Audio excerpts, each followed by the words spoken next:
right, as the holidays wind down and the dark stretch of cold January settles in, many people certainly notice a dip in their energy, some sluggish metabolism, and also difficulty focusing, or just kind of that general winter fog these days. Yeah, it could be a real challenging time of the year. Joining us live now, though, to explain why your thyroid plays a major role in how energized or depleted you feel, even messes with your emotions, your skin, your hair, everything. We are joined by naturopathic doctor, once again, Joyce Johnson. Dr. Joyce, thank you so much for joining us this morning. I suffer from hypothyroidism. I know you have a thyroid disorder as well. So for people who aren't familiar, talk about why the thyroid. I mean, it's not kind of like a life-threatening thing, but it really messes with all parts of your body and your day-to-day living. Yeah, it absolutely does. So thank you so much for having me on to talk about this. I'm very passionate about it.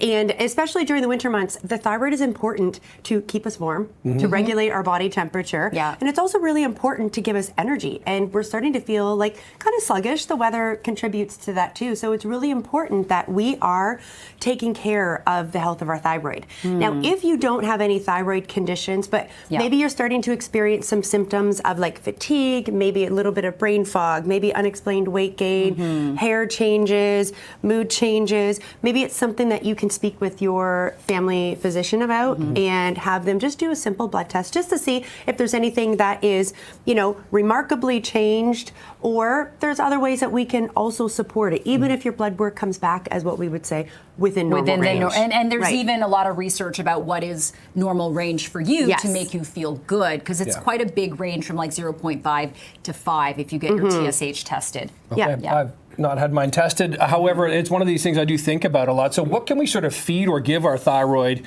to help the function better and feel better? And there's some really great basic minerals and vitamins. So first, we're talking about iodine.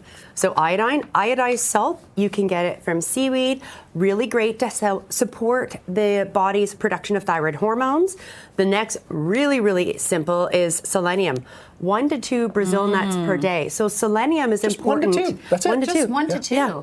So selenium is important to help your body's conversion of the thyroid hormone in your body. So convert it from the less active to the more active form, which we know is really important. And then you're also looking at other vitamins and minerals, even something as simple as vitamin D, right? We're including some vitamin D. You can get that from fatty fish. You can get it from egg yolks. And you can get it from a supplement. I mean, we could get it from the sun if it comes out. And if it's warm enough to go outside and get some skin exposure.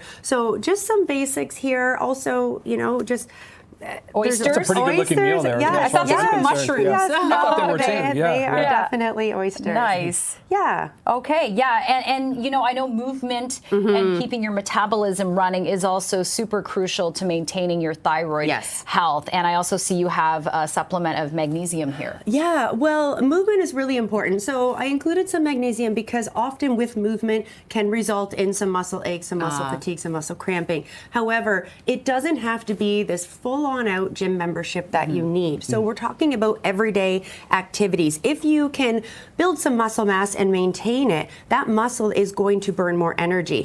I think walking is the most underrated activity that you can do.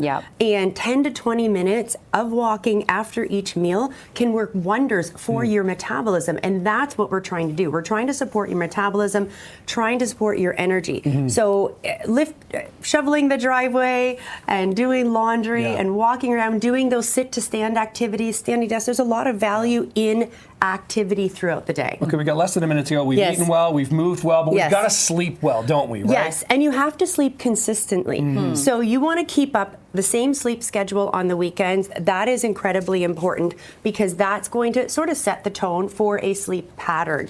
You also just want to make sure that you're winding down at night, setting up a good bedtime routine.